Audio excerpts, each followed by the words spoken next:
네, 오늘 통신 및 네트워크 개론 25번째 시간이에요. 제가 수업 시간에 좀 잘못 말해놓고는 퀴즈에 다르게 내서 아마 좀 짜증난 학생들도 있을 텐데 이 레이턴시 중에서 그 유저 플레인 레이턴시라는 것은 제가 마치 레이어 7에서 7까지 걸리는 시간처럼 얘기했는데 아니에요. 찾아보면 레이어 2라고 하기도 못하고 3라고도 못한 복잡한 데피니션으로 이렇게 되어 있어요. 그래서 이제 제가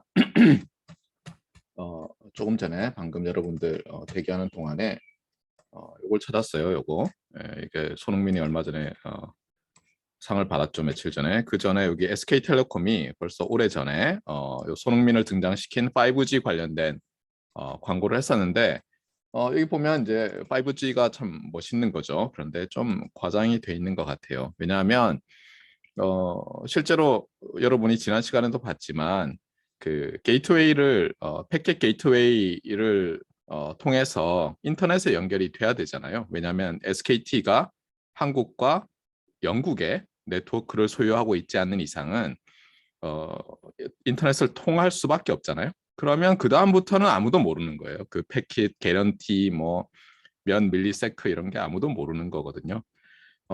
그래서 실제로 보면은 거기서 이렇게 뭐라 그래요? 그 축구 선수들이 이렇게 이렇게 서로 우리 어릴 때 쎄쎄쎄 하듯이 뭐 이렇게 하는 세레모니 같은 거 있죠? 그 장면이 있는데 글쎄 쉽지 않을 것 같아요. 네, 자, 이 5G에 관해서 말하다 보면 뭐 4G도 마찬가지지만 이 레이턴시가 나오는데 다 유저 플레인 레이턴시라고 봐야 돼요. 그래서 거기서 얼마를 개런티한다 하더라도 우리가 그 어떤 특정 회사의 네트워크 상에 있지 않는 이상은 인터넷에 연결되기 때문에 그 다음부터는 여러분이 이 시간에 이 과목에서 배운 것처럼 그 TCP/IP 프로토콜을 이용해서 그냥 전달되는 거예요. 그래서 여러분들이 어느 정도의 과장 광고 또는 약간 오해를 일으키는 그렇다고 거짓말은 아닌 광고랑 현실을 조금 구별할 필요가 있다는 말을 좀 하고 싶었어요. 자, 그리고 오늘 이제 챕터 9을 끝내야 되는데 참 끝낼 수 있을지 모르겠어요. 이제 2주밖에 안 남았는데 4시간. 예. 제가 생각할 때는 여러분이 통신 및 네트워크 개론을 특히 피지컬 레이어를 전공한 저한테 배워놓고는 오늘 배울 용어를 모르면 나중에 누가 뭐라고 할까 봐서 제가 계속 늘리다 보니까 이렇게 됐어요. 그래서 어쨌든 지금 제가 이 어나운스먼트 그다음에 리뷰하는 동안에 여러분이 홈페이지 가서 챕터 9 노트를 이미 벌써 여러 번 업데이트해서 짜증이 좀 나겠지만 한 번 더 업데이트 해주시고요. 홈워크는 23, 그러니까 클래스 미팅 23에 관한 홈워크는 없다고 공지를 했고 24에 관한 그러니까 지난 시간 어, 홈워크는 어사인을 해놨고 이번 수요일까지예요. 파이널 리그잼은 말했지만 다다음 주 수요일이죠. 다다음 주 월요일이 현충일인데 뭐 어차피 그때는 수업은 없고요. 그래서 오늘 포함해서 이제 클래스 미팅이 4개 남았어요. 그래서 제가 최대한 빨리 나가려고 하는데 해볼게요. 최대한.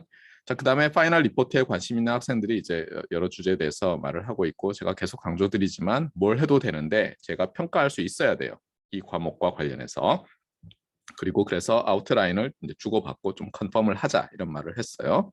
하나 추가했다면 최근에 5G 관련해서 네트워크 슬라이싱이라는 말이 나오는데 참 이게 팬시한 버즈워드인데 이게 뭘 뜻하는지 혹시 궁금한 학생들은 이거 조사해서 리포트 쓰는 것도 괜찮겠어요.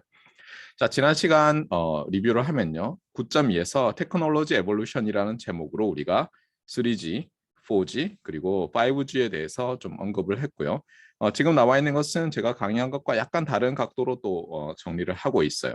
그래서 3G에서는 일단 그 ITU에서 IMT 2000이라는 이름으로 그 일종의 라트들을 라디오 액세스 테크놀로지들을 프로포저를 받았는데 이름이 IMT 2000이에요. 그러니까 뭐 프로듀스 뭐 2000인가요? 뭐 모르겠어요. 1000인가요? 하여튼 그런 이름 같은 거죠, 이게. 그래서 3G일 때는 IMT 2000이라는 이름으로 받았고요. 그다음에 4G일 때는 IMT Advanced, 5G에서는 IMT 2020이라는 이름으로 대충 받았어요. 그리고 이거는 2010년은 아니고 한 2008년쯤이었어요. 그렇게 된 이유 중에 하나는 뭐냐면 3G 때 이제 보이스와 데이터를 함께 하자 이렇게 했는데 데이터 어떻게 보면 디맨드가 폭발적으로 늘어났어요. 뭐 스마트폰이 많이 기여했다고 봐야 되겠죠. 그러고 있으니까 사람들이 빨리빨리 이제 이 데이터 증가라는 디맨드에 부응하는 어떤 서플라이를 해야 돼서 재빨리 만들어낸 거예요. 그러면서 어때요? 예, 우리가 그전에는 2G, 2.5G 폰에서는 못하던 거를 많이 할 수 있게 됐죠. 이제는 뭐 그냥 데이터가 남으면 특히 월말에 그냥 뭐 길에서 유튜브 막 초고화질로 보잖아요. 그렇죠? 예, 여러분들 그렇게 할 수 있는 세상이 됐어요. 어쨌든 그래서 IMT 2000에서는 본래 목표가 전 세계 하나의 라트를 표준으로 선택하려고 했다가 서로 막 치고받고 싸우면서 안 돼가지고 ITU에서 여러 개를 WCDMA by Third Generation 파트너십 프로젝트였죠. 예, 그 이런 일종의 뭐 연합체에서 내놓은 WCDMA와 그다음 뭐 CDMA 2000 그거 말고도 여러 가지 일을 했어요. 예, 두 개만 있는 게 아니에요. 근데 이게 가장 파퓰러해진 거죠. 예. 그다음에 4G에서는 처음에는 이 IMT 어드밴스드 나오기 전에부터 이제 이 3GPP에서 LTE라는 것을 만들어내기 시작했어요. 그런데 IMT 어드밴스드라는 ITU에서의 리퀘어먼트를 만족시키지 못해서 계속 어드밴스 시켜서 결국은 LTE 어드밴스드라는 걸 만들어냈고요. ITU도 자기들이 요구했던 이 와이어리스 포지셔닝에 대한 무리한 요구를 완화하면서 결국은 이 LTE 죄송합니다. IMT 어드밴스드를 만족하는 라트들을 이제 공표할 수 있게 됐어요. 그게 LTE 어드밴스드고요. 특징은 뭐냐면 여기도 보는 것처럼 여기는 말 그대로 CDMA가 3G에서는 도미넌트한 웨이브 폼이었다면 4G, 5G에서는 OFDM이 도미넌트예요. 예를 들면 우리나라에서는 와이브로라고 불렸던 모바일 WiMAX 이건 IEEE의 표준을 기반으로 한 거예요. 이것도 OFDM 기반이었고요. 예, 뭐 당연히 LTE와 LTE 어드밴스드도 OFDM 기반이에요. 그리고 심지어 5G도 OFDM 기반으로 돼 있어서 지난 시간까지는 그냥 우리 교과서처럼 이 OFDM 모듈레이션에 대해서 크게 언급을 안 하려고 하다가 제가 오늘 조금 더 하려고 해요. 조금 있다가. 예. 그리고 이제 여러분이 기억해야 될 것 중에 하나가 뭐냐면 이 5G 관련해서는 요 유스 케이스라는 이름이 자주 등장해요. 이건 간단히 말하면 IMT 2020에서 다음과 같은 것을 만족하세요라고 이제 리퀘어먼트들을 쭉 나열할 때 그룹핑을 좀 했어요. 그룹핑을 해서 이게 뭐 enhanced 모바일 브로드밴드. 그러니까 브로드밴드란 얘기는 그냥 고속 통신 이렇게 얘기하면 돼요. 그래서 좀 더 데이터 레이트를 높여달라. 뭐 데이터 레이트 또는 뭐 링크 레이트를 높여달라. 그다음에 이게 좀 어려운데 URLLC라고 하는데 울트라 릴라이블 고신뢰 그다음에 로우 레이턴시 커뮤니케이션. 그러니까 이게 그러니까 여러 오늘 얘기하겠지만 퀄리티 오브 서비스를 만족하면서 어떤 사람은 에러 레이트가 매우 작은 걸 원하고 어떤 사람은 적당히 놔도 되니까 뭐 이런 걸 원할 거 아니에요. 그런데 울트라 릴라이어블한 걸 이제 필요로 하는 거예요. 그다음에 로우 레이턴시 이건 대표적인 게 뭐가 있을까요? 이게 원격 제어 같은 데 사용할 수 있죠. 원격 제어. 그러니까 여러분이 예를 들어서 그냥 인터넷망을 이용해서 여러분이 서울에 있는 명의가 여러분 뇌수술을 한다고 해보세요. 포항에서. 기계와 여러분과 간호사와는 포항에 있고 서울에 예를 들면 뭐 아산병원이나 삼성병원에 있는 뇌수술 명의가 그 기계를 가지고 원격으로 하는데 그냥 그냥 동네 인터넷망으로 연결돼 있다고 하면 여러분 받으시겠어요? 이때 안 받아야 정상이에요. 그렇죠. 확률적으로는 뭐 사고가 일어날 가능성은 매우 적겠죠. 그걸 정말 상용 서비스 한다면 그냥 인터넷망으로도. 하지만 사고가 나면 여러분은 삶이 끝나죠. 예. 이게 이제 리스크라는 거예요. 그래서 여러분들이 뭐 리스크 매니지먼트라는 걸 들어봤겠지만 실제로 우리가 통신 그다음에 신호 처리의 기반이 되는 통계적 신호 처리라는 과목에 들어가면 그냥 처음부터 끝까지 하는 게 리스크 미니마이제이션이에요. 그래서 놀랍게도 예전에 그 증권가의 퀀트들로 활약하던 많은 분들이 전자전기공학과 학부 백그라운드를 가지고 있었어요. 왜냐하면 확률도 배우고 랜덤 프로세스도 알고 이러니까 뭐 계산이 되거든요. 다시 돌아와서 그래서 어쨌든 이 원격 제어 관련해서 매우 이제 좋은 서비스를 제공하겠다 이런 거예요. 그다음에 MMTC는 요 M이 매시브예요. 매시브이고요. 그다음에 MTC는 머신 타입 커뮤니케이션. 그래서 머신 타입이 아닌 건 이제 뭐 휴먼 타입이겠죠. 그렇죠? 사람이 통신하는 게 아니라 기기들끼리 통신하는 건데 단위가 굉장히 많으면 좋겠다. 그래서 그전에는 뭐냐면 예를 들면 홈 어플라이언시스, 그러니까 가정에 있는 뭐 냉장고, 세탁기 이런 거 있잖아요. 이거는 따로 그냥 표준을 만들어서 예를 들면 와이파이를 통해서 인터넷에 연결하려고 했는데 그걸 이제 이 IMT 2020에서 셀룰라 네트워크에 포함해서 할 수 있게 해보자. 왜냐하면 이쪽으로 가는 것 같다 이런 거예요.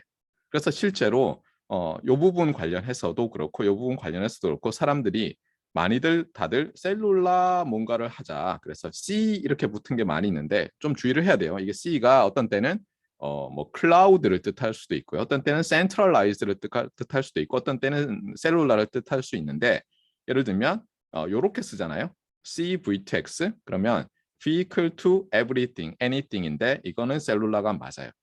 그래서 예전에는 예를 들면 뭐 자동차에서 여러 가지를 자동차 관련해서 뭐 서비스를 제공하려고 하잖아요. 그 안에서 예를 들면 인터넷이 잘 되게 한다든가 이제 이런 거는 뭐 크게 어렵진 않은데 예를 들면 정말 자동차를 원격 제어를 하겠다. 무인 자동차를 우리의 개개인의 차에 비싼 어떤 기기들을 다 달 게 아니라 센서만 달고 센서 데이터를 몽땅 다 어떤 서버로 보낸 다음에 거기서 명령을 내려서 뭘 하려고 해요. 그러면 뭐 브레이크를 밟을 때 정말 고신뢰도 그렇죠. 저지연이 없으면 여러분이 그걸 하겠어요. 네. 그런데 그게 5G로 가능해진다고 하니까 셀룰라 V2X로 가자 이런 게 굉장히 많아졌어요. 그래서 사실 이 V2X와 관련해서는 뭐 웨이브라는 표준이 있었는데 얘들이 어떻게 보면 V2X 관련 밴드를 그 FCC 미국 그 전파 관리국으로부터 받았다가 치고받고 해가지고 좀 이쪽으로 가는 걸로 거의 돼 있어요. 하여튼 굉장히 이 분야도 서로 이리 가자 저리 가자하고 많이 싸우고 있고 5G는 거기서 우리가 다 해주겠다라고 기치를 내걸었는데 실제로 지금 여러분은 그냥 요 정도 서비스에 만족하고 있는 거예요. 예, 표준은 계속해서 업그레이드를 하고 있는 거고요. 뭐 방금도 얘기했지만 OFDM 기반이에요. 뭐 예전에는 뭐 SCFDM 이라고 했지만 실제로 뭐 DFTS OFDM의 다른 이름일 뿐이고 그래서 3G에서 죄송합니다. 4G LTE에서도 OFDM, 5G에서도 다 OFDM 기반의 모듈레이션이에요. 그리고 이제 지난 시간 또 강조했던 게 뭐냐면 여러분이 이제 3GPP의 여러 문서들을 찾으려면 그냥 3GPP 홈페이지로 가서 검색을 하면 되는데 이 릴리스라는 것은 어떻게 보면 이제 표준을 정말 확정한 거예요. 그 번호로. 그 안에 이제 테크니컬 스페시피케이션들이 있는데 문제는 스펙들은 이게 왜 이렇게 했는지 그 논의 과정이 어땠는지 알기 어려워요. 그러면 여러분이 그 여러 미팅들, 3GPP 내 미팅들의 자료를 찾으면 테크니컬 리포트라는 이름으로 많이 있고요. 이런 것들은 뭐 TDocs, 테크니컬 다큐먼츠라는 것들로 이제 불려져요. 네. 그래서 쉽게 찾을 수 있고요, 인터넷에서. 그 다음에 이제 우리 교과서로 다시 돌아와서 LTE의 키 애스펙트인데 이거는 뭐 많은 것들은 5G에서도 연속되고 있어요. 용어가 좀 바뀌고 예를 들면 뭐 RB, 리소스 블럭이라는 것의 데피니션이 좀 바뀌고 그다음에 뭐 이름 E 노드 B라고 불렸던 4G 베이스 스테이션이 이제 5G에서는 G 노드 B라고 불린다든가 그다음에 뭐 NG 뭐 E 노드 B 이런 것도 있을 거예요. 제가 알기로는 Next Generation E 노드 B. 그러니까 4G 건데 뭐 5G를 뭐 어떻게 해주려고 뭐 이런 여러 가지 이름들이 있는데 그냥 저런 거구나. 저게 기지국 이름이다. 이렇게 보면 되겠어요. 그다음에 어쨌든 LTE를 만들면서 말했지만 뭐 레이턴시도 많이 줄여달라고 했었고요. 그다음에 요 셀 엣지 유저의 퍼포먼스 또는 셀 엣지 퍼포먼스가 뭘 뜻하는지는 제가 말을 했었죠. 그렇죠? 예, 통화 품질이라든가 데이터 품질이 여러 기지국들이 가장 잘 닿지 못하는 지역이 있는데 그게 뭐 콜 드랍이라든가 이런 게 생기면 사용자로는 짜증이 나잖아요. 그래서 좀 셀 엣지 유저의 여러 퀄리티 오브 서비스들을 좀 높여보자 해서 뭐 리퀘어먼트를 쭉 나눴었고요. 그러다 보니까 어댑티브 모듈레이션 앤 코딩 기법이 필요했고 그래서 모듈레이션 앤 코딩 스킴 테이블들이 있어서 그중에 이제 셀렉션해서 쓰는 거죠. 그다음에 또 하나는 우리가 와이파이에서도 봤겠지만 부족한 자원, scarce resource를 어번던트한 리소스로 바꿀 수 있는, 그게 항상 이제 일정하지 않죠. 테크놀로지 어드밴스에 따라서 그전에는 스케일스 했던 게 어번던트해지기도 하고 그전에는 코스틀리했던 게 칩해지기도 하죠. 그래서 RF 서킷 이런 게 조그맣고 작게 만들고 여러 개 만들 수 있다 보니까 어때요? 멀티플 안테나. 우리가 안테나라고 하면 안테나만 있는 게 아니라 여기에 필터도 들어가고, 맞습니까? 밴드 패스 필터들도 들어가고, 그다음에 뭐 앰플리파이어도 들어가고, 그다음에 뭐 믹서도 들어가고 뭐 많이 있죠. 그렇죠? 네. 이미지 리젝션, 뭐 믹싱, 로컬 오실레이터, 뭐 채널 셀렉션 줄줄이 있잖아요. 이런 것들이 굉장히 작고 값싸게 만들어질 수 있어진 거예요. 제가 대학원 다닐 때 이런 걸 잘 몰랐어요. 그래가지고 지금 경희대 교수 하시는 모 선배가 이제 굉장히 조그만 파워 앰프 이런 거 만드시는 프로젝트를 하고 있었는데 파워 앰프를 보기 위해서 뭐 이렇게 뭐 현미경 같은 걸로, 확대경도 아니고 이렇게 보시더라고요. 그래서 제가 저런 걸 뭐하러 하나 했는데 뭐예요? 매우 중요하죠. 그렇죠? 예, 너무 몰랐어요. 그러니까 여러분이 전자전기공학, 컴퓨터공학, 뭐 기타공학을 전공할 때 부분만 보지 말고 특히 큰 그림을 여러분이 다 가질 수 있도록 노력을 하세요. 저건 정말 뭐 하는 거냐? 내가 예를 들어서 통신에 관심 있다 하더라도 도대체 그러면 반도체 하는 사람은 어떤 기여를 할 수 있느냐? 그 사람들이 어떤 테크놀로지 어드밴스에 따라서 내가 또는 내 분야가 뭘 할 수 있게 되었느냐, 이런 거를 여러분들이 잘 보셔야 돼요. 그래야지 미래를 예측할 수 있지. 안 그러고 저처럼 뭐 학부 때는 그냥 대충 듣고 그렇잖아요. 뭐 듣는 거 듣고 대학원 가서 이제 난 뭐 어떤 특정 전공만 하니까 저쪽은 어떻게 되든 뭐 별로 관심 없어, 이렇게 하다 보면 여러분이 굉장히 편협한 엔지니어가 되는 거예요. 그래서 뭐예요? 아무 생각 없이 3G 원아웃 할 때 CDMA 2000이 최고다, WCDMA 저건 망할 거다, 아무도 안 할 거다, 그랬다가 개망신을 당하고 그렇죠? 100Mbps급 뭐 한다 그랬더니 그게 불가능하지, 말이 되냐 그랬다가 되네, 이렇게 되고, 예, 뭐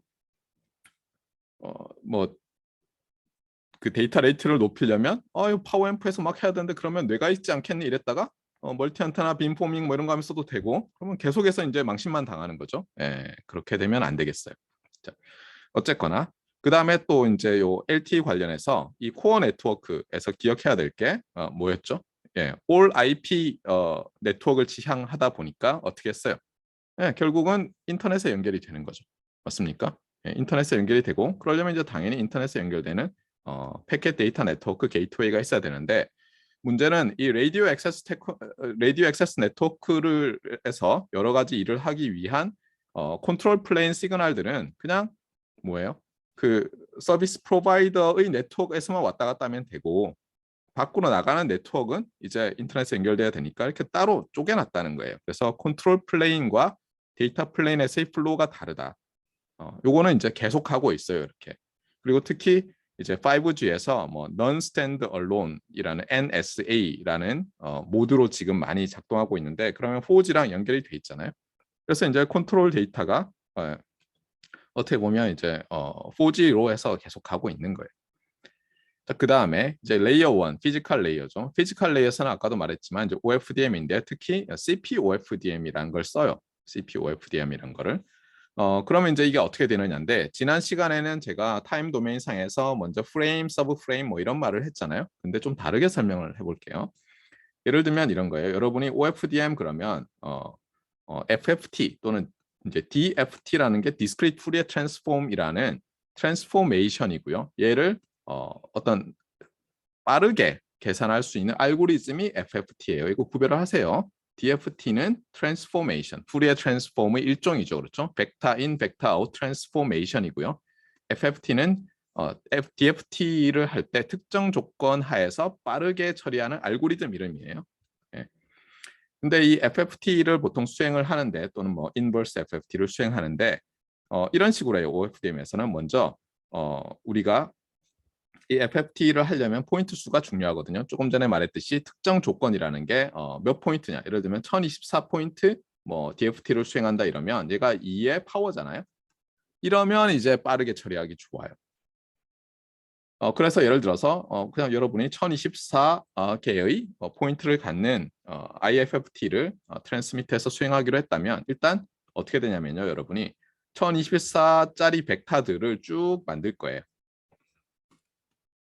그리고 어떻게 하냐면 요 1024 벡터니까 1024개의 여러분이 넘버를 넣을 수 있잖아요. 맞아요? 여기도 쭉 있을 거 아니에요? 네. 이렇게 생각하면 여러분이 결국은 뭐냐면 이쪽이 이제 프리퀀시 축이고요. 일종의 이쪽이 타임 축인 어떤 그리드라는 것은 뭐예요? 그리드라는 것은 격자죠. 뭐 격자가 생기는 거예요. 물론 이제 뭐 이쪽으로도 뭐 무한이 있을 수 있지만 무한은 적당히 많다는 거죠.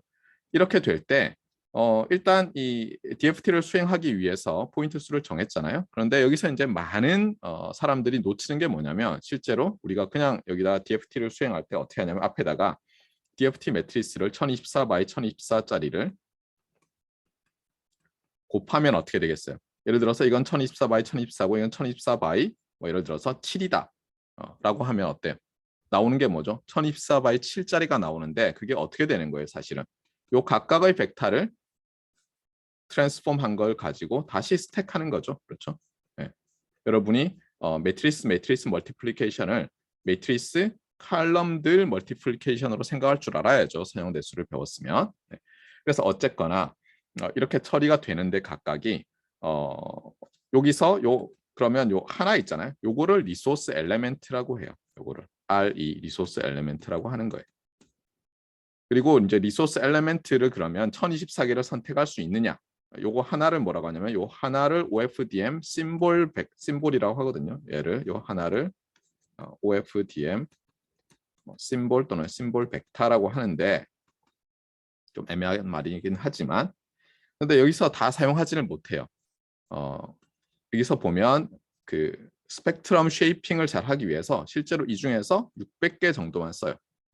그러면 이제 한 424개가 안 쓰이잖아요. 거기는 정말 숫자 제로를 넣는 거예요. 얘를 이제 널 서브 캐리어즈라고 해요. 실제로. 이런 걸 사실 사람들이 잘 몰라요. 그래서 나중에 혹시 여러분이 공부하다가 모르겠으면 저한테 연락을 하세요. 제가 알려드릴게요. 어쨌든 그래서 보면은 이렇게 보면 돼요. 간단히 얘기하면 여기에 한 300개 쓰고요. 여기 다 제로로 채우고 여기 한 300개 정도 쓴다고 보시면 돼요. 그러니까 여기 가운데 424개는 사실 제로로 채워요. 이렇게 하고 이제 DFT를 하고요. 그러면 이제 벡터들이 쭉 나오잖아요. 예를 들면 1024 by 7짜리 매트리스가 나올 거 아니에요. 그럼 얘를 벡터 바이 벡터로 이어 붙여요. 걔를 parallel to serial conversion이라고 해요. 그럼 이제 벡터가 나올 거 아니에요. 1024 곱하기 7 by 1짜리 벡터가 나오잖아요. 그거를 D2A 컨버터에 통과시키는 거예요. 그러면 이제 continuous time wave 폼으로 바뀌겠죠. 이게 OFDM인데 주의할 건 뭐냐면 그냥 하는 게 아니라 여기다가 또 CP라는 걸 붙이고 parallel to serial 하는데 간단히 보면 이렇게 보면 돼요. 요 아래쪽에 있는 부분 있잖아요. 얘를 다시 위에 붙여요. 카피를 해요. 그래서 이 프리픽스 앞에 붙는 게 프리픽스나 이걸 붙이는데 시클릭이라고 하는 이유는 뭐냐면 이걸 보면 나중에 톤이 이렇게 쭉 돌아간 것처럼 보여서 그럴 뿐이고 그건 나중에 이제 디지털 통신 시간에 배우세요. 그래서 얘를 한 7% 정도 붙이거든요. 1024의 7%. 그래서 실제로 여기서는 1024 더하기 어떤 CP 길이 곱하기 예를 들면 이게 7 OFDM 심볼이었으면 이것 by 원짜리 벡터 가 패럴렐 투 시리얼 컨버전이 되겠네요. 그렇죠? 예. 이렇게 돼서 이제 D2A 컨버전이 되는 거예요. 자세한 것은 어쨌든 디지털 통신 시간에 배우세요. 그래서 다시 말하지만 예를 들어서 1024 서브 캐리어들로 IDFT를 트랜스미트해서 수행할 거면 여러분이 실제로 이 정도 개수의 제로를 붙여서 보낸다는 걸 알고 이걸 널 서브 캐리어라고 한다. 저한테 배웠는데 널 서브 캐리어 이름을 never heard of it 이러면 곤란해요. 여러분 들어본 사람이야 되고요. 타임 도메인 상에서는 이쪽으로 요 칼럼 바이 칼럼으로 OFDM 심볼 또는 심볼 벡터라고 보면 되는데 LT에서는 그거 7개를 붙여서 슬롯으로 하고요. 그다음에 이거 슬롯을 2개 붙여서 서브 프레임, 그다음에 서브 프레임 10개를 붙여서 프레임 뭐 이런 식으로 돼 있을 거예요. 그래서 어쨌든 여기서 그리고 아까 전체는 1024라고 했지만 여기서도 조그만 걸 하나 만들어요. 그래서 예를 들어서 여기서 12개 바이 7개 요거를 리소스 블럭이라고 하는 거예요. 그래서 블록 단위로 할당을 하게 돼 있어요. 자, 그 다음에 이제 오늘 할 게 바로 레이어 2인데요. 레이어 2는 여러분이 뭐라고 불러요? OSI 7 레이어에서 데이터 링크 레이어라고 하죠. 그리고 여러분이 봐서 알겠지만 뭐 와이파이라든가 이더넷 할 때 봐서 알겠지만 조금씩 표준에 따라서 용어가 다르죠. 서브 레이어들 용어가 달라요. 그런데 보통 맥 서브 레이어는 있었죠.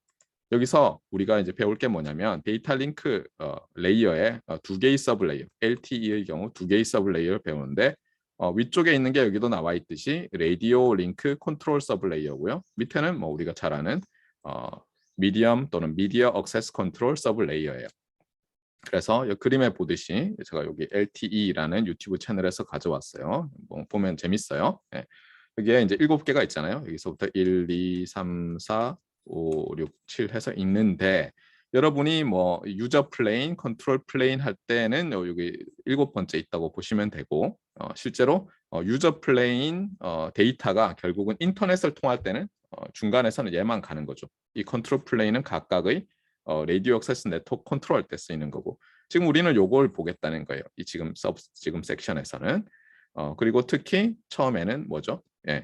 라디오 링크 컨트롤 레이어와 맥 레이어로 나눠 놓고는 얘들 간에 어떤 식으로 데이터를 주고받는가를 보려고 해요.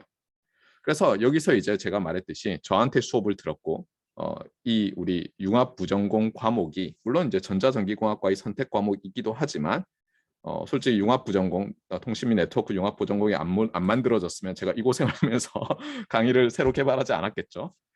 이게 만들어졌는데 얘기를 안 하면 너무 문제가 있을 것 같아요. 정말 여러분이 말했지만 표준 관련해서 들어가면요.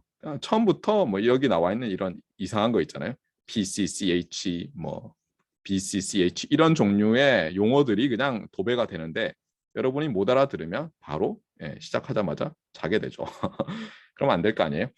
그래서 이제 제가 설명을 하려고 하는 거예요. 여기에 대해서. 그래서 어떻게 보면 오늘은 제일 중요한 게 도대체 여기 나와 있는 이것들이 뭐냐.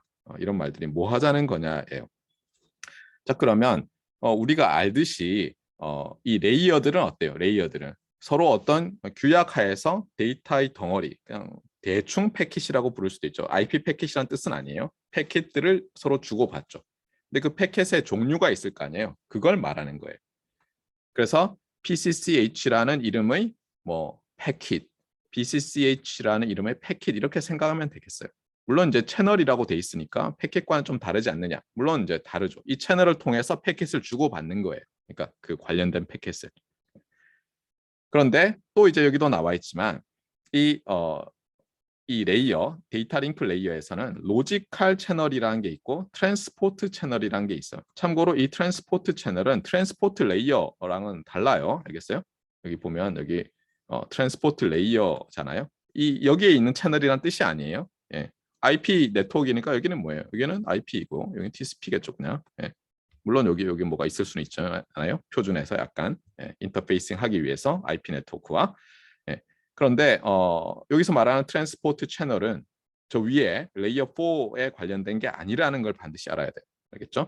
자, 그러면 이제 한번 보도록 합시다.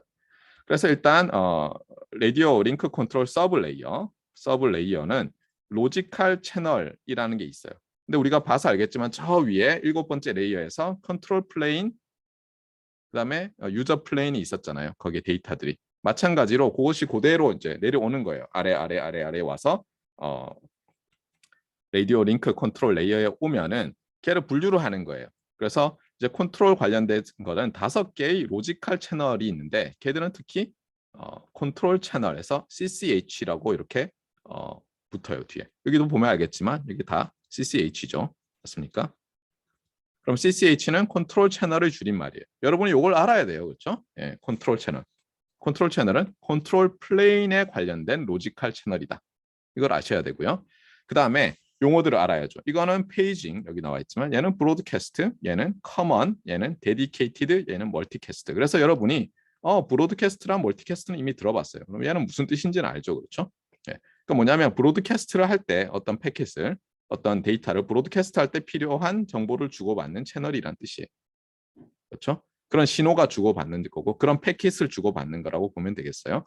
멀티캐스트 컨트롤 채널은 멀티캐스트를 할때 컨트롤 신호가 왔다 갔다 하는 채널이다 이렇게 보면 되고 그 다음에 이제 dedicated랑 common은 뭐냐? 이거는 그냥 여러분이 일단 알아놓으세요. 그 다음에 요 페이징은 중요해요. 페이징은 여러분이 페이징이란 말을 참 모르는데 삐삐 있잖아요. 삐삐라는 거 알아요? 삐삐. 예전에 그 저는 대학교 때 요거 한때 차고 다녔어요. 유행이라서. 이걸 안 하면 이제 이상한 사람이었어요. 그러니까 뭐냐면 여러분은 다 스마트폰이 있잖아요. 그 전에 피처폰이고 그 전에는 이 삐삐라는 걸 차고 다녔어요. 지금도 서양에서는 의사들이 페이저라고 하죠. 페이저.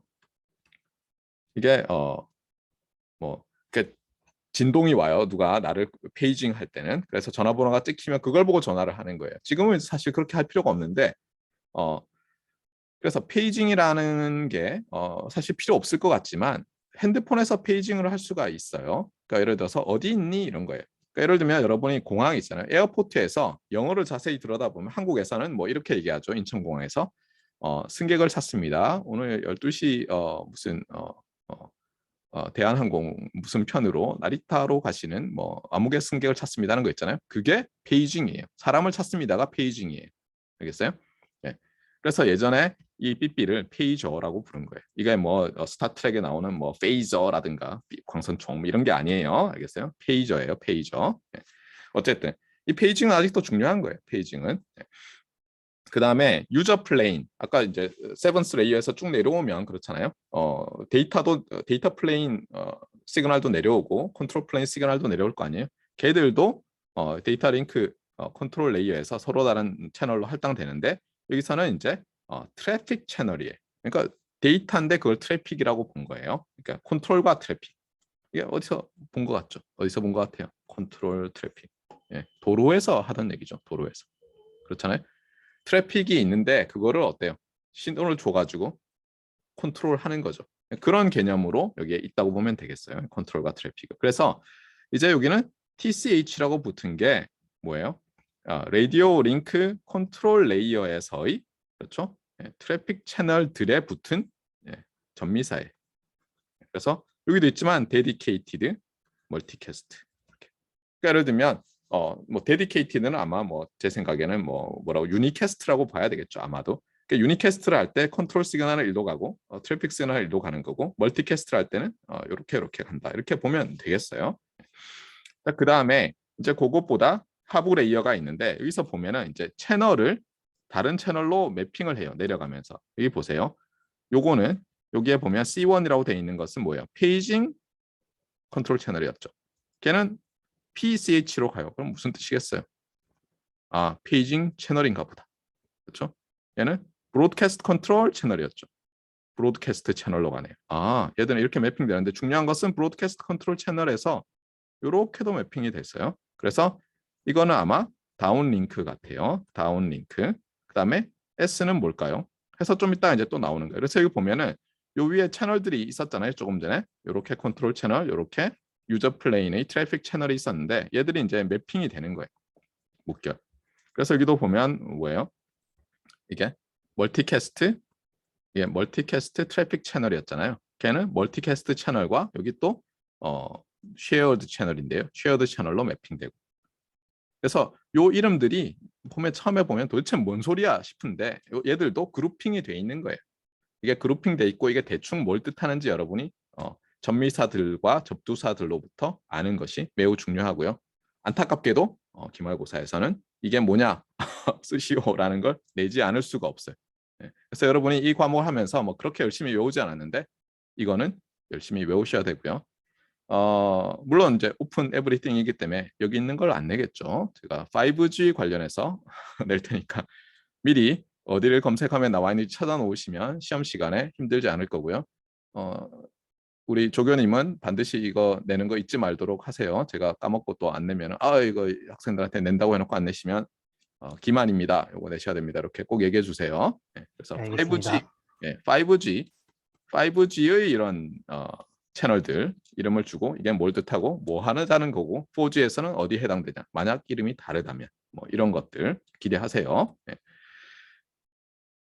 그래서 조금 전에 얘기했지만 맥 레이어에서는 이제 아까도 말했지만 이렇게 되잖아요.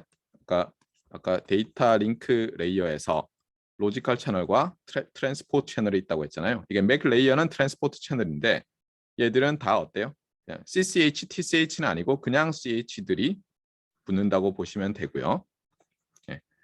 여기서 다운링크와 업링크의 차이는 뭐냐면 업링크에서는 좀 숫자가 적어요. 왜냐하면 주로 컨트롤은 다운링크에서 다 하기 때문에 그래서 업링크에서 쉐어드 채널이라는 게 데이터가 가는 걸로 보면 돼요. 그다음에 랜덤 액세스는 뭐였죠? 예전에 우리가 알로하 할 때도 나왔었죠. 그렇죠? 나랑 링크 연결해 줘 이러면서 프로그램을 막 보내는 거에 랜덤 액세스죠. 그게 업링크에서 반드시 필요하죠. 그래서 업링크에서는 랜덤 액세스란 말이 매우 중요해요. 그리고 줄여서 이걸 latch라고 하더라고요. latch 이렇게. 참 어렵죠. 그러니까 그냥 엔지니어들이 삼성이나 이런 데 엔지니어들이 애들이 그냥 latch가 이렇게 얘기해요. latch가. 네. latch 또는 latch. 여러분이 알아들어야 돼요. 네. 그다음에 다운링크에서는 아까 위에서 봤듯이 페이징 채널, 브로드캐스트 채널, 멀티캐스트 채널, 그다음에 다운링크, 쉐어드 채널 이렇게 있다고 보시면 되겠고요. 그러면 이렇게 있는데 여기서 매핑을 해야 될 거 아니에요? 맥 레이어에서. 이거 어떤 기준으로 매핑하는 거예요? 이거를 어디다가 놓고 그다음에 순서를 어떻게 정할 거냐. 뭐 이런 게 중요하거든요. 그거를 맥 레이어 스케줄러라는 녀석이 해요. 그래서 맥 레이어의 가장 중요한 기능은 스케줄링이에요. 스케줄링. 근데 이 스케줄링이 우리 책에서는 순서 좀 이상하게 돼 있는데 결국은 이 유저가 원하는 뭐 서비스 품질이라는 걸 정의를 해요. 그러니까 예를 들면 이런 거죠. 아까 말했지만 URLLC로 뭐 5G를 이용하려 그래요. 즉 뇌수술을 하려 그래요. 뇌수술. 예. 그러면 여러분이 당연히 요구하는 게 EMBB가 아닐 거 아니에요. 그렇잖아요. 컨트롤 시그널 자체는 그렇게 많지 않을 거 아니에요. 하지만 매우 정확하게 오류 없이 제때 전달돼야죠. 맞습니까? 예. 또는 이제 뭐 이미지가 전달될 수도 있죠. 그렇잖아요. 봐야 되니까. 의사가 자기가 아산병원에 바로 앞에 있는 그 기기, 이름이 뭐였죠? 다빈치? 뭐 하여튼 뭐 그런 종류의 뭐 이름을 붙여놨더라고요. 그런 걸로 수술하려고 하는데 정말 앞에 있는 거랑 똑같이 보여야지 이 사람이 부담 없이 하지. 내가 이걸 돌리면 0.2 밀리세컨 딜레이가 있을까? 이렇게 시작하면 수술이 안 되겠죠. 근데 그런 거를 어때요? 처음부터 리콰이어를 해야 될 거 아니에요. 내가 리퀘스트를 해야 될 거 아니에요. 나 이런 서비스로 지금 해줘. 이거 서비스 개런티 해줘야 돼. 이런 걸 날려야 될 거 아니에요. 거기에 따라서 어때요? 저처럼 예를 들어서 그냥 뭐 특별한 거 없이 제일 싼 거 사가지고 그냥 아무거나 데이터 볼 때 뭐 다 똑같은 걸로 보는 사람과는 차별을 해야 될 거 아니에요. 그래서 여기 나와 있지만 QoS 클래스 아이덴티파이어라는 걸 가지고 이 어떤 퀄리티 오브 서비스를 요구하느냐 따라서 어떻게 스케줄링 해야 될 것이냐를 다 결정해요. 그래서 복잡해요. 스케줄러가 사실은 매우를 제가 오늘 수업 끝날 때까지 기말고사 끝날 때까지 떠들어도 부족할 정도로 중요해요. 그런데 제가 봤을 때 이래요. 사실 AI라든가 이런 걸 적용할 수 있는 가장 중요한 부분이 여기에요. 근데 문제는 뭐냐면 이런 거예요. 정말 크리티컬한 미션 크리티컬한 것을 예를 들면 실제로 내부가 어떻게 되어 있고 왜 걔가 그렇게 하는지 모르는 뉴럴 네트워크라든가 그냥 이런 아티피셜 인텔리전스 시스템에 그냥 알아서 하세요라고 할 수 있겠느냐는 거예요. 클래시컬한 컨트롤 수업을 좀 들은 학생은 알겠지만 스터빌리티라는 용어가 있거든요. 그건 매우 중요해서 예전에 제가 대학원 다닐 때도 AI가 없었던 건 아니고 그때는 이제 지금 말하는 뭐 멀티레이어 퍼셉트론 기반의 그런 뭐 뉴럴넷보다는 그때는 뭐 퍼지 컨트롤 이런 게 유행할 때였어요. 확률 기반이죠, 사실은. 신뢰도를 어느 정도 줘서. 그래서 한때 유행을 했어요. 지금도 중요하고. 그래서 그걸 연구했던 어떤 선배가 저보고 뭐라고 했냐면 디펜스 들어가서 물론 석사 디펜스였는데 막 설명을 했더니 고정 컨트롤 하시는 교수님이 그래서 너희 시스템은 스테이블하냐 그래서 그건 알 수 없지요라고 했더니 졸업을 안 시키려고 하셨다 뭐 이런 말을 하셨어요. 그러니까 사실 이 스타빌리티는 매우 중요한데 참 큰일이죠. 네. 그래서 어쨌든 간에 익스플레이너블하게 뭔가 아티피셜 인텔리전트 시스템을 뭐 그게 뭐라고 불리든 좀 만들고 싶어 해요 사람들이. 안 그러면 이제 물어보면 너 왜 이렇게 하니라고 물어보면 글쎄요 뭐 이렇게 하면 잘 돼서 그랬어요라고 하면 여러분 뇌수술을 맡길 수 있겠어요? 그런 애가 스케줄링하는 스케줄러에. 하지만 어쨌든 그 정도가 아니면 점점 다른 종류의 서비스 퀄리티를 사람들이 요구할 거고 그걸 다 맞춰서 일종의 이 스케줄링이라는 것은 아까 제가 봤던 이 프리퀀시 타임 그리드에 이 그리드 포인트가 최대한 안 비어지도록 그렇잖아요. 채우면서 안 그러면 손해니까 안 보내면.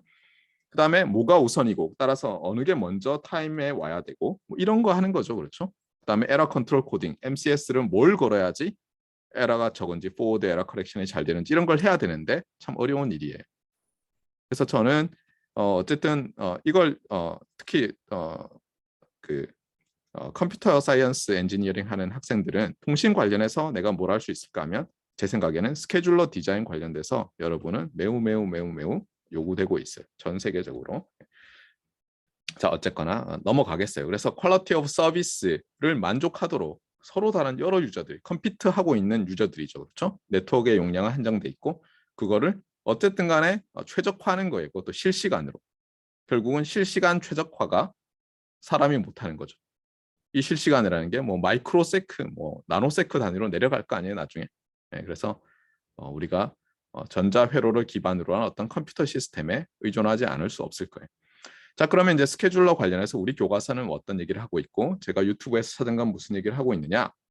결국 얘기했지만 뭐 퀄리티 오브 서비스를 만족하도록 컨트롤하는데 여기 보면 알겠지만 스케줄러라는 게 실제로 맥에서 스케줄링을 하면 파이에서는 이제 저절로 되는 거지만 여기도 있지만 결정해 주는 게 모듈레이션 스킴, 뭐 그다음에 안테나를 몇 개 쓸 것이냐 이런 것도 정해주기 때문에 반드시 맥만 컨트롤한다고 볼 수는 없고 스케줄러가 맥과 파이의 파라메타들을 정해준다라고 보면 되겠어요. 그리고 당연히 여기 지금 보면 이게 데이터 링크 레이어죠. 그래서 맥 스케줄러라고 부르지만 실제로 얘는 뭘 한다고요? 네, 레이어 1과 레이어 2를 컨트롤하고 있다. 이렇게 보시면 되겠고요. 자세한 내용들은 그냥 여러분들이 읽어보시되 용어 중에서 몇 개들은 기억해야죠. Dynamically decide. 어려운 얘기죠. 그렇잖아요. 실시간으로 결정해야 돼. 그러니까 마치 이건 뭐라고 하냐면 증권 시장에 있는 그 딜러들과 같은 거예요. 실패하면 큰일 나는 거죠. 떨어져 나가는 거죠. 그래서 이게 이제 어려워요. 그러면 표준에서는 3GPP의 5G 표준에서는 그러면 이 스케줄러가 어떤 식으로 작동해야 된다고 무슨 코드가 들어있는 전혀 아니에요. 그 뭐냐면 이 스케줄러는 기지국 안에 있겠죠. 그렇죠? 왜냐하면 기지국이 스케줄링을 하잖아요.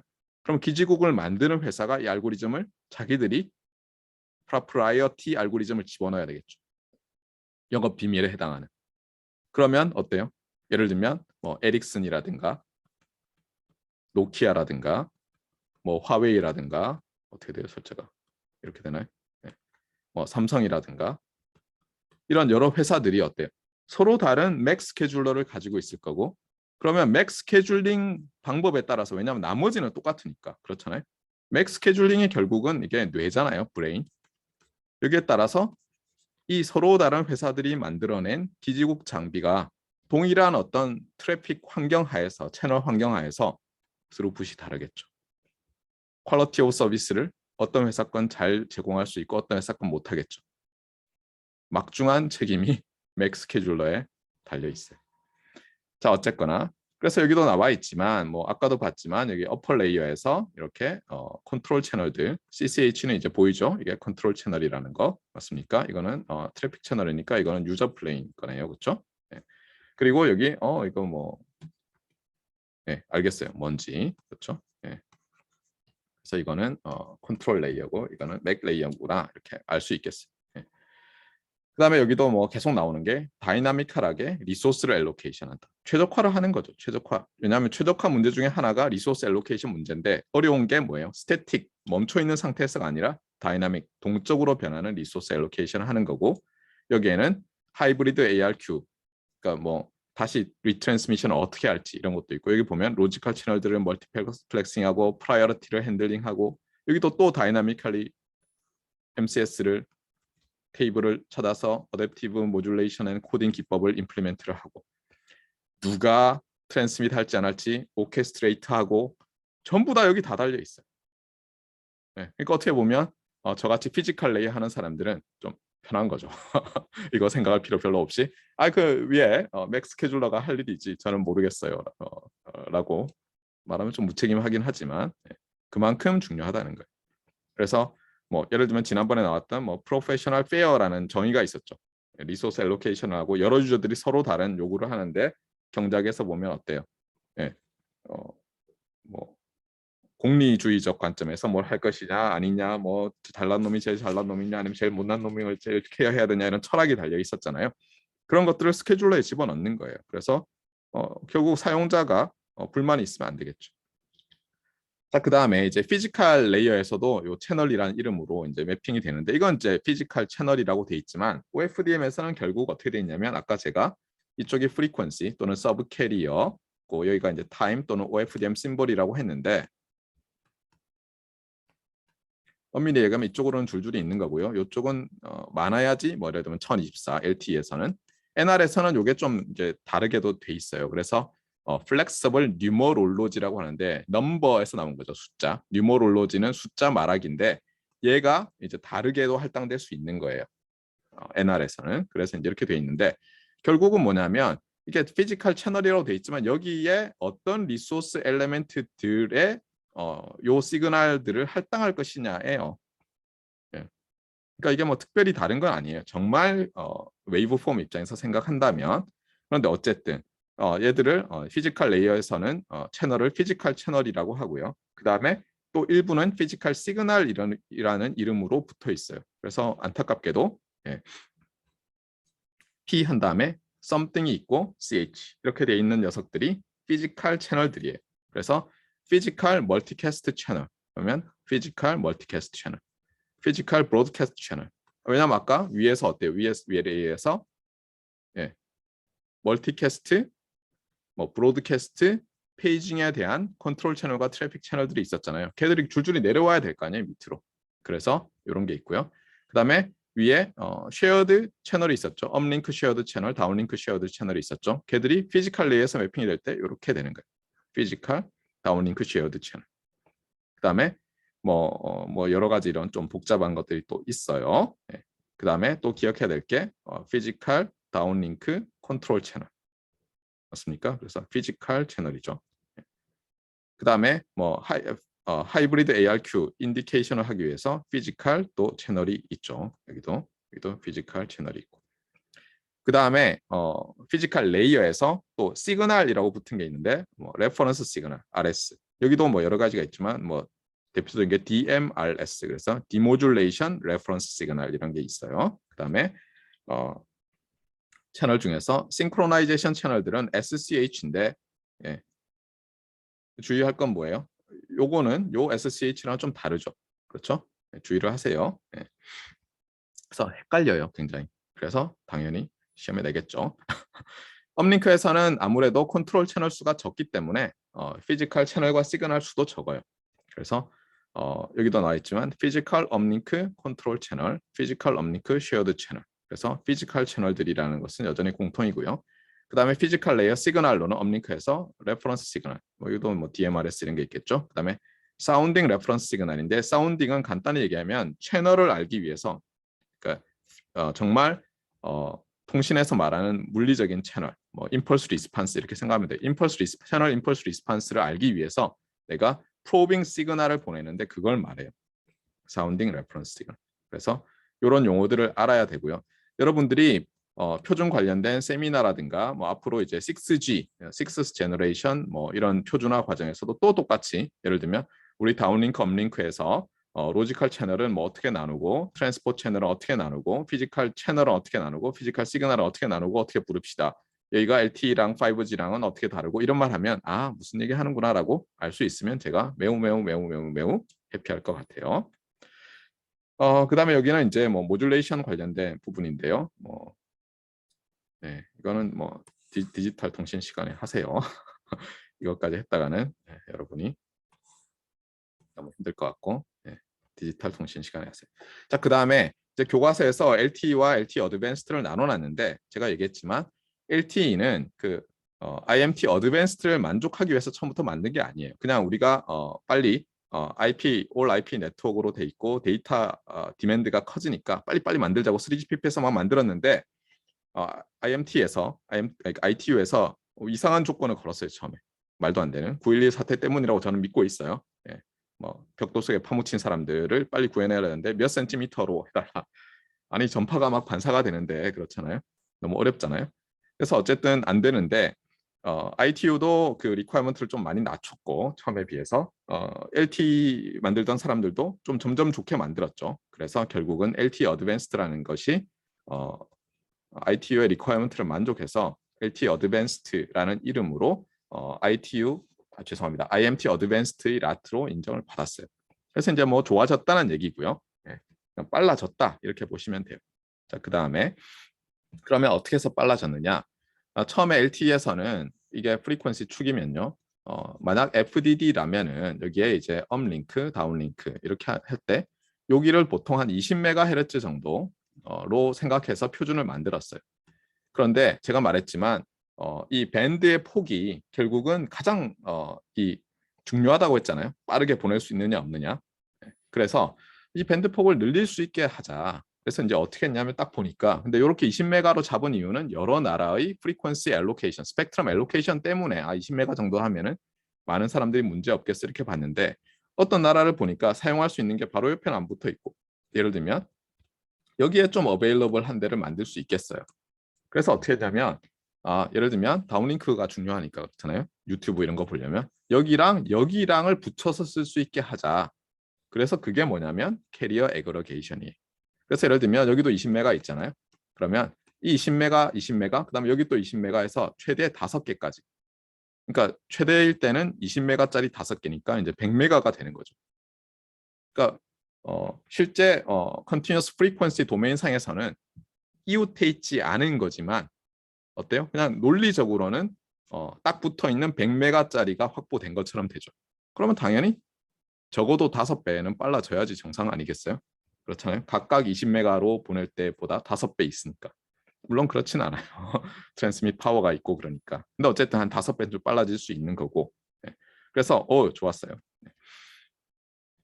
그 다음에 또 하나는 이제 좀 이따 나오겠지만 좀 넘어가서 얘기할게요. 예, 당연히 이제 마이모죠. 와이파이에서도 어때요? 와이파이에서도 여러분이 봤지만 뭐 802.11 뭐 G 그다음에 뭐 H 뭐 AC, AX 이렇게 가면서 어때요? 점점 이 마이모가 서포트할 수 있는 게 많아지죠. 그렇죠? 처음에는 그냥 어때요? 싱글 유저 마이모였다가 그 다음에 어떻게 됐어요? 뭐 다운링크에서만 되다가 나중에는 업링크에서도 되고 그 다음에 안테나 수도 많아지고 이렇게 됐잖아요. 사실 와이파이 쪽에서 빨리빨리 했을 뿐이지 그 아이디어 자체는 셀룰라망에 적용하자 이런 생각이 굉장히 많았어요. 네. 그래서 어쨌거나 제가 계속 강조하지만 트리즈 얘기도 했고요. 참고로 트리즈 관련해서 여러분이 그러니까 딱 통신 네트워크는 아니라도 이 트리즈 관련해서 책을 읽고 내가 한번 공부를 해보고 싶다 이번 기회에 그리고 이건 어렵지 않을 테니까 발명에 대해서는 관심이 많다. 특허에 대해서도 관심이 많고 앞으로 내가 벤처를 할 거니까 이런 학생은 이 트리즈 관련된 책을 뭐 도서관이든 어디서 빌려서 읽고 독후감 써도 되겠어요. 대신에 책을 정하기 전에 저한테 미리 얘기하세요. 예. 그래서 요거는 좀 제가 좀 아니까 여러분한테 여러분이 뭐 파이널 리포트에 저걸 써도 되겠어요. 그리고 특히 예를 들면 지난번에 제가 셀룰라 컨셉 얘기를 했잖아요. 셀룰라 컨셉이 뭐예요? 쪼개자잖아요. 그렇죠? 쪼개라라는 게 들어있다고 했었어요. 제가 트리즈의 원칙에. 참고로 트리즈를 향상 뭐라 그럴까요? 진보시킨 여러 또 다른 아이디어들이 있어요. 그래서 트리즈 베이스트의 어떤 새로운 발명의 접근 이런 게 있으니까 그런 것도 괜찮아요. 자, 어쨌거나 핵심은 뭐예요? 스케일스 리소스를 어번넌트 리소스를 가지고 대체하는 거예요. 이게 매우 중요한 발명이라고 했어요. 발명의 원칙이라고 했고요. 아까도 말했지만 안테나를 조그맣게 만들 수 있고 RF 체인, 안테나에 줄줄이 달려 있죠. RF 서킷들이 연결돼 있어서 체인이라고 하고요. 그다음에 여러 디지털 프로세싱 패스들이 이제 어때요? 저렴해지고 빨라지고 이러면서 여기도 있죠. 파워도 적게 쓰고 예전보다. 가격도 좋아졌어요. 이래서 이제 멀티 안테나를 써서 안테나 하나 있을 때보다 커패서티 용량을 증가시킬 수 있었어요. LTE에서는 예를 들면 2x2 마이모였는데 어드밴스트에서는 뭐 다운링크에서는 8x8, 업링크에서는 4x4 뭐 이런 것까지도 표준에 들어있다. 숫자 자체는 중요하지 않고 그냥 늘어났다. 그리고 다운링크는 기지국이 아주 고가의 장비가 컨트롤하니까 뭔가 좀 더 많이 할 수 있는 것 같고 업링크는 우리의 저렴한 장비들이 하고 있기 때문에 조금 적은 수의 멀티 안테나를 서포트할 수 있나 보다 이렇게만 알면 되겠어요. 그 다음에 이 멀티 안테나로 하면 좋은 게 뭐냐 용어가 있는데요. 여러분이 안테나를 여러 개 쓰면 다이버시티 게인을 얻거나 멀티플렉싱 게인을 얻거나 둘 다 조금씩 얻거나 트레이드 오프를 할 수 있어요. 뭐 이것은 이제 통신 시간에 배우면 되겠고요. 다이버시티라는 건 이런 거예요. 예를 들면 여러분이 링크가 여러 개 있으면 하나가 좀 나빠도 다른 하나가 좋으면 뭐 크게 문제가 없을 수 있잖아요. 이런 걸 다이버시티 게인을 얻는다라고 하고 있어요. 멀티플렉싱 게인은 뭐냐면 다 좋을 때 내가 파이프가 여러 개 있는 것 같잖아요. 그래서 이제 고속으로 보낼 수 있어서 좋다 이렇게 생각하면 되겠어요. 그 다음에 참고로 이제 이 멀티플렉싱을 할 때는 여러 가지가 있는데요. 채널이 정말 자유 공간, 프리 스페이스 같을 때는 빔포밍 말 그대로 페이즈 어레이처럼 해가지고 여러분 고등학교 때 이렇게 물속에서 굿을 여러 개 해서 이렇게 하든가 아니면 얘를 이렇게 조금 페이즈 차이를 주면 빔 디렉션이 바뀌잖아요. 예전에 한번 설명했죠. 그런 식으로 해서 빔 포밍을 해서 뭔가를 해보자는 것도 가능해요. 안테나가 여러 개 있으면. 그 다음에 이제 요거는 좀 이제 5G에 가까운데요. 5G에서는 그냥 마이모가 아니라 안테나 수를 엄청나게 많이 하면 뭔가 좋은 일이 생기지 않을까. 그래서 실제로 이게 표준에서 서포트할 수 있도록 들어 있어요. 자, 그다음 또 하나 이제 LTE 어드밴스드에서 이 릴레이 노드라는 걸 쓰는데 그림을 봅시다. 예. 예를 들면 이런 거예요. 얘가 이제 셀 엣지에 있다고 해보세요. 지금 셀 바깥에 있는 것처럼 돼 있지만 그냥 셀 엣지에 있는 디바이스라고 합시다. 그러면 얘가 기지국이 이 노드 B가 뭐였죠? LTE에서의 기지국이라고 했죠. 이게 베이스 스테이션에 해당하고 이게 모바일 스테이션이에요. 참고로 용어를 이 노드 B 얘를 유저 이퀴먼트 이렇게도 불러요. LTE에서 5G에서도 유저 이퀴먼트라고 부르고. 그런데 여기 있지만 기지국에서 이렇게 하면 신호가 어때요? 뭐 얘를 잘 안 닿는다라는 뜻이에요. 그때 어떻게 하냐면 마치 우리가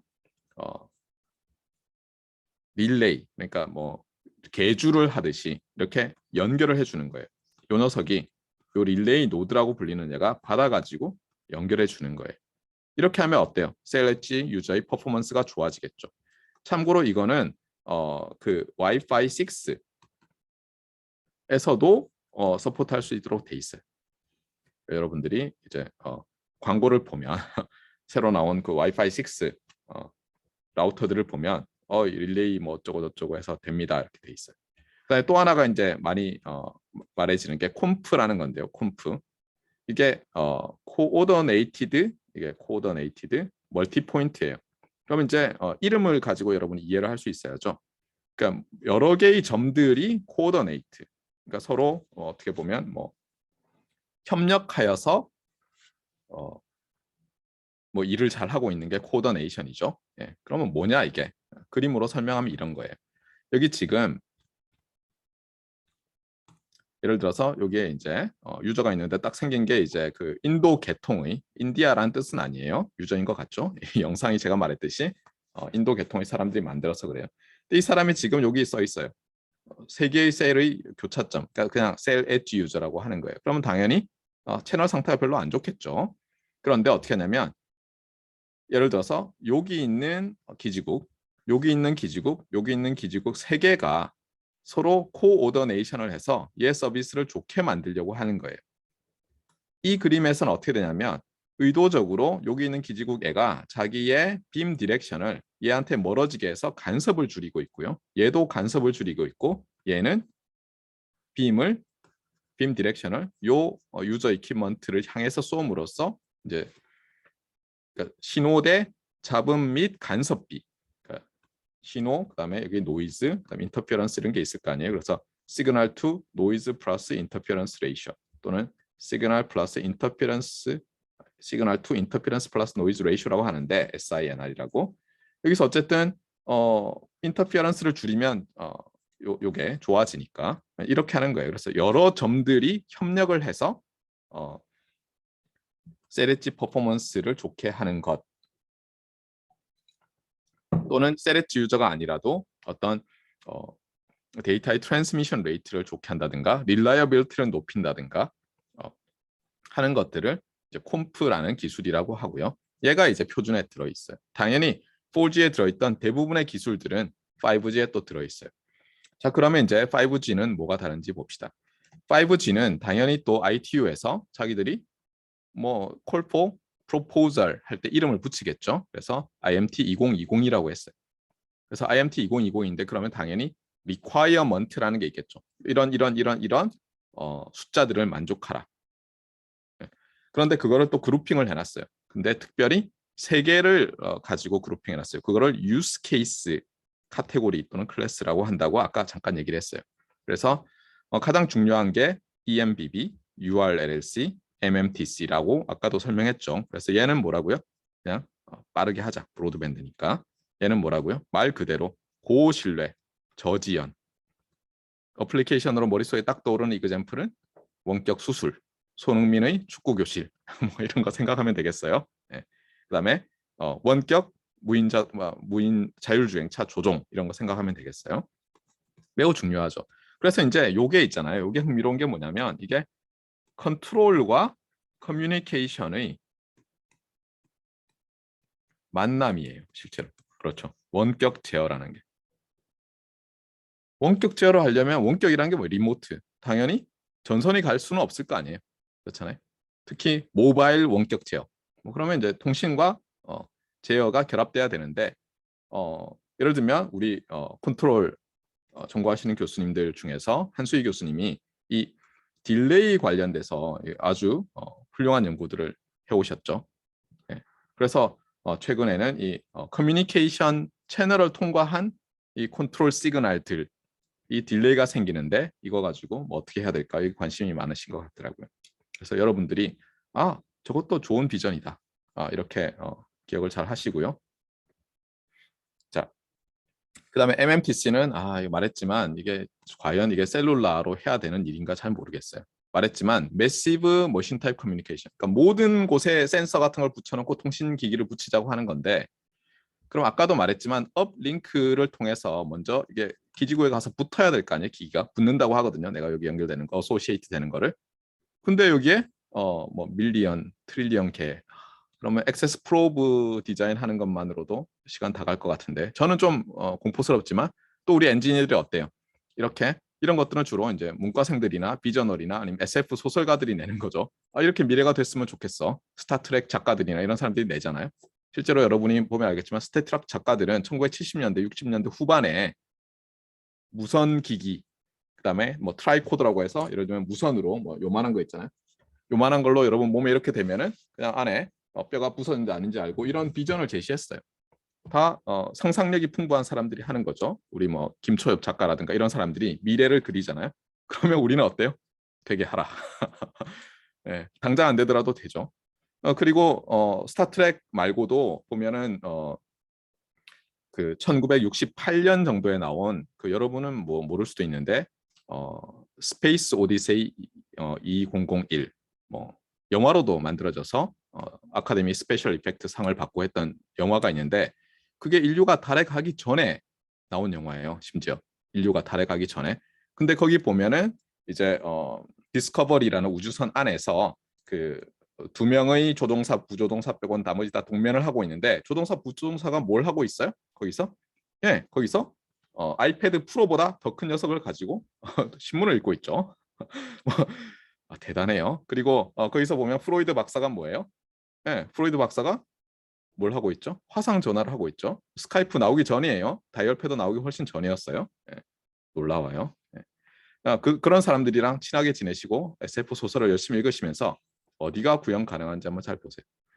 참고로 정말 여러분이 그런 걸 못 믿겠다 그러면요.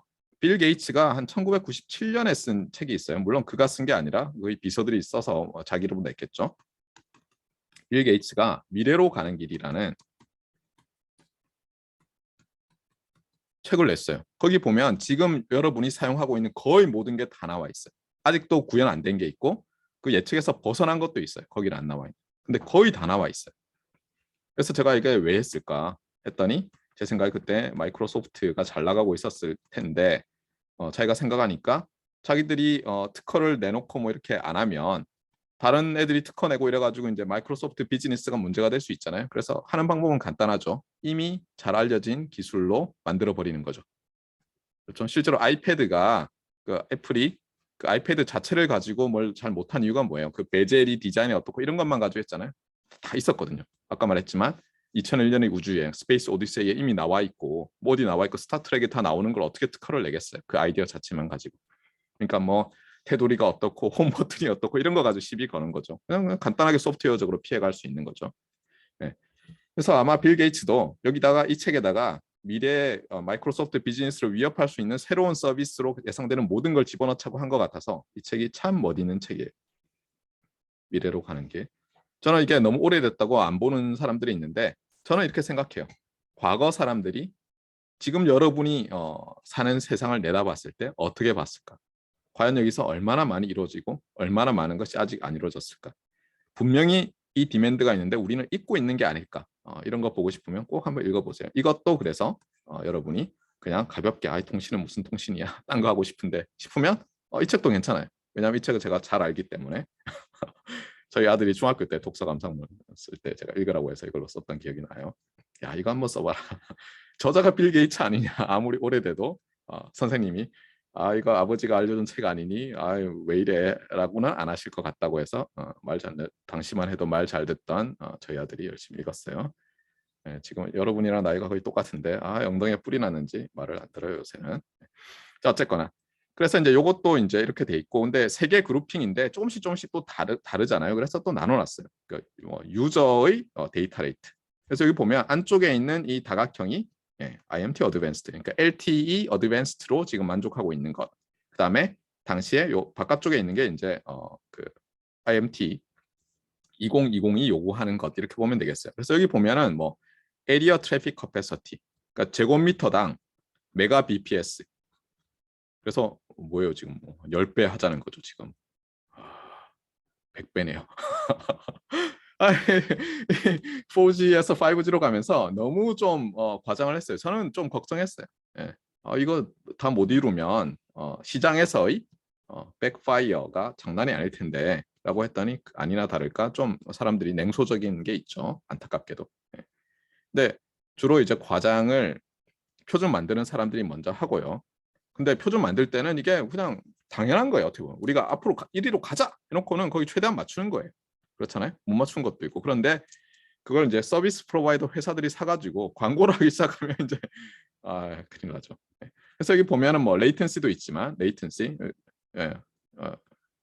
10ms에서 1ms로 줄이겠다. 그렇죠? 모빌리티도 어때요? 350km/h에서 500km/h로. 그러니까 이게 뭐죠? 지금 현재 우리나라에 있는 KTX 정도 되는 거죠. 이거는 예를 들어서 중국에서 지금 한다고 하는 마그레브 그렇죠? 마그네틱 레비테이션을 기반으로 한 자기 부상 열차들 보면 500km/h 된다고 하잖아요. 또는 뭐예요? 요즘 많이 나오는 고속 드론, 그렇죠? 그래서 non terrestrial network 관련해서 이제 지원을 하겠다는 거예요. NTN이란 용어는 여러분이 꼭 아셔야 돼요. 뭐 에너지 이피션시도 중요하고 커넥션 덴서티, 이건 MMTC를 위해서 있는 거죠. 이렇게 해서 여기서 보면 이거는 뭐 ENBB를 위한 거고 이렇게 여러분들이 아이덴티파이 할 수 있으면 참 좋겠어요. 자, 그래서 5G 뉴 라디오라는 이름으로 뉴 라디오, NR이라는 이름으로, 그러니까 LTE라는 게 어떻게 보면 상표명이란다면 3GPP가 내놓은 라트의 상표명이라고 한다면 이제 NR 또는 5G NR이라는 게 3GPP가 내놓은 5G 라트의 상표명이에요. 그러니까 예를 들면 똑같이 빵이 있는데 예를 들면 뭐 초코파이라는 게 뭐 오리온에서 내놓은 거다. 그러면 이제 그게 NR, 5G NR에 해당하는 거고요. 여러분 들어봤겠지만 이게 또 밀리미터 웨이브 대역에 서포트를 하겠다고 해가지고 지금은 FR, 프리퀀시 레인지 1과 2를 서포트하도록 해서 처음에 요걸로 해서 표준을 만들었고 요거를 이제 거의 파이널라이즈 한 걸로 알고 있어요. 이미 됐거나. 보시면 알겠지만 3GHz라는 가장 암기하기 좋은 센터 프리퀀시가 여기 들어있죠. 그다음에 여기는 30GHz가 들어있잖아요. 그러니까 단지 생각만 해봐도 어때요 이제. 제가 도플러 관련해서 항상 얘기를 하잖아요.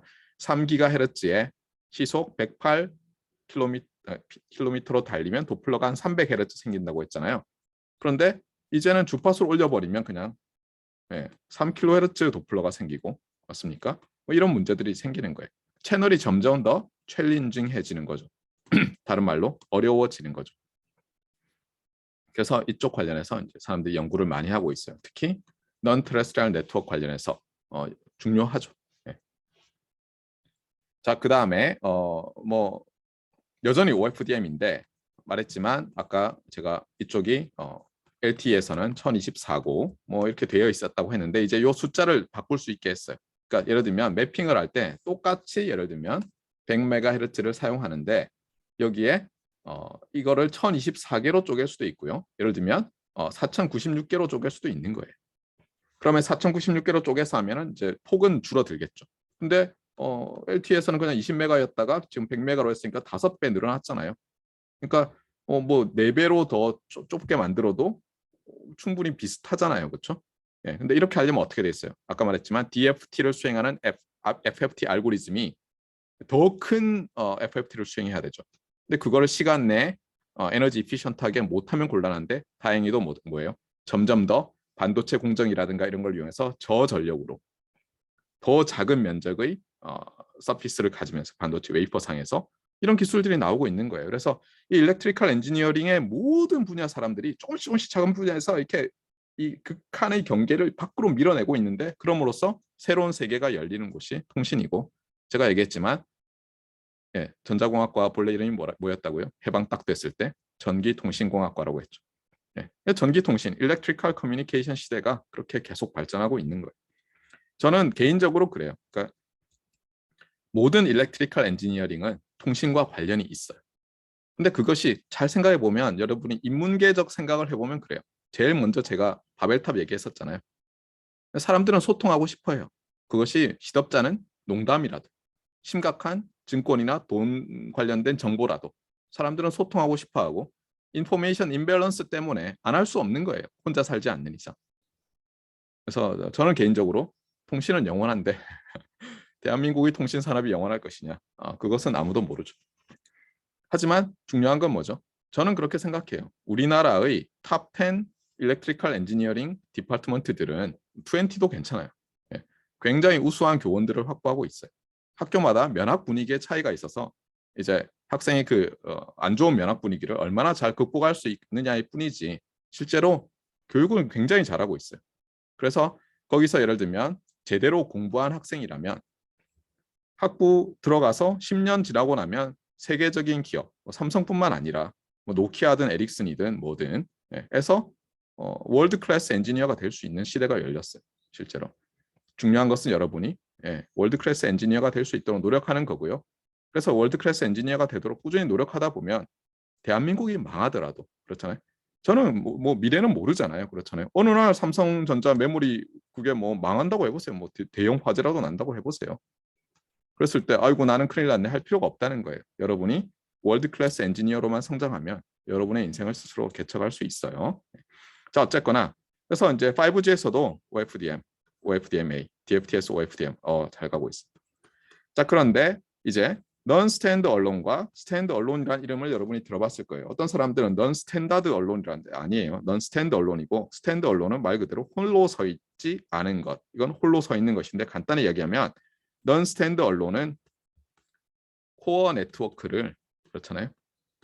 코어 네트워크를 LTE 거를 쓰기 때문에 WAN, 와이어리스 구간만 업그레이드 했다고 보시면 되겠어요. 간단히 얘기하면 알겠어요?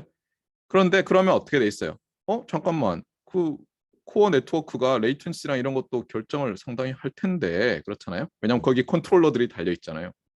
뭐지? 그래서 스탠드 얼론으로 가야지 5G가 본래 약속했던 걸 지킬 수 있겠죠. 그런데 투자를 너무너무 많이 해야 될 거 아니에요. 그래서 사실 많이 꺼리고 있는 거죠. 그래서 제가 알기로는 이쪽 지금 진행 중이에요. 아직도. 완전한 스탠드 얼론 네트워크를 가지고 있지 않아요. 대부분의 서비스 회사들은. 그 다음에 5G 코어 네트워크가 4G 코어 네트워크랑 어떻게 다르냐. 이런 거는 여러분의 리포트로 쓰고 싶으면 쓰셔도 되겠고요. 제가 굳이 제일 중요한 뭐 차이가 뭐냐 이런 거를 언급하지도 않겠고 뭐 질문하지도 않을 거예요. 다만 이제 그동안 이 네트워크 관련해서 새로 나온 유행어들을 가지고 뭘 잘해보자라는 말들은 굉장히 많아요. 예를 들면 소프트웨어 디파인드 네트워크를 만들어야 된다. 네트워크 펑션을 비주얼라이제이션을 해서 뭘 처리해야 된다. 네트워크 슬라이싱을 하자. 뭐 이런 것들. 그래서 유행어들이 있고요. 회사들이 또 만들어 넣으려고 해요.